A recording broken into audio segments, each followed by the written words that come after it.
mention something, fairly short topic, but something please to consider. In the United States today, like much of Europe and parts of Asia, we're suffering a pretty slow economy. We have high unemployment. We have very slow job growth. Things are pretty tough.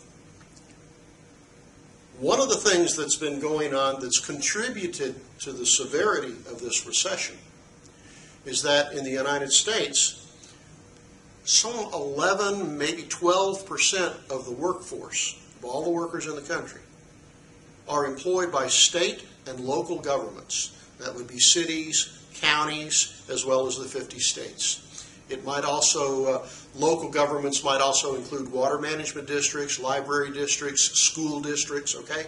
Those are public sector employees at the state and local level. The other group of public sector employees, of course, are federal workers, okay? We're not talking about the federal workers.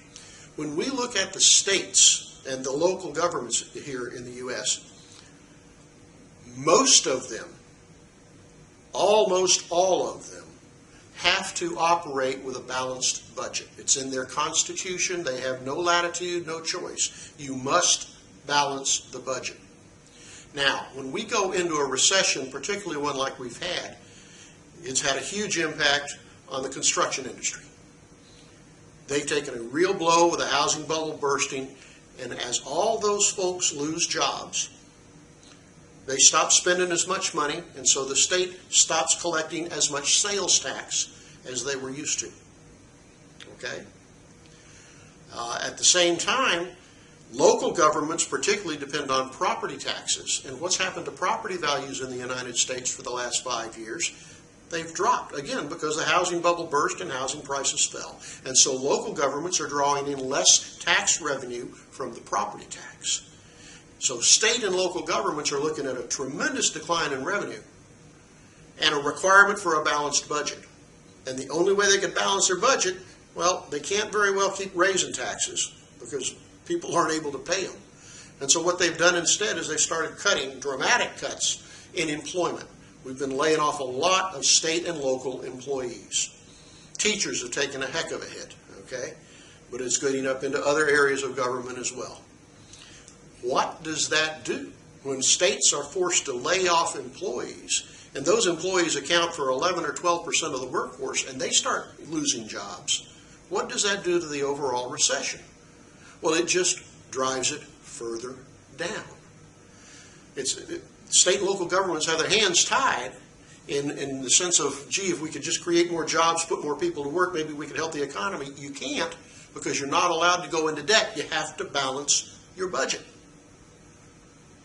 So, the absence of any kind of fiscal flexibility by the states and the local governments has caused decreased employment, and as a result has driven the recession even further down into the hole than it otherwise would have been. Just a note that when a government is got its hands tied and can't stimulate the economy by borrowing money to spend, then the economy goes further and further and further into the hole. You may recall this is why John Maynard Keynes suggested that the federal government, is in a position to borrow money and spend it so as to move the economy out of a recession. Of course, the downside of that was what? You went further into debt. Remember, we've talked about that all term.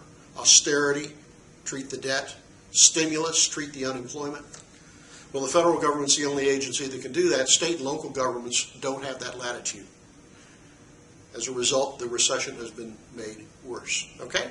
Keep those straight in your mind. Bye.